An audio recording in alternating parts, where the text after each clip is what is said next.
ஸ்ரீ குருபியோ நமக. வணக்கம். மகாநித்ய ஆஸ்ட்ரோன் பூஜா சர்வீசஸ். யார் ஒருவர் ஜாதகத்தில் ராகு பகவான் சம்பந்தமான தோஷம் உள்ளதோ அவர்களுக்கான பரிகார ஸ்தோத்திரம்.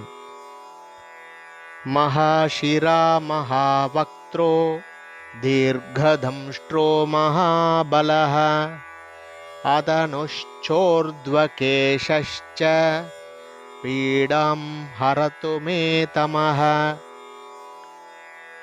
இதை பாராயணம் செய்வது மூலமாக ராகு பகவானின் பரிபூர்ண அனுக்கிரக பிரசாதம் கிடைக்கும்.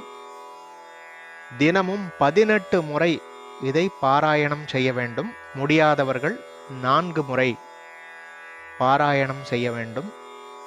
அதன் மூலமாக ராகு தசை நடப்பவர்களுக்கு அல்லது ஜாதக ரீதியாக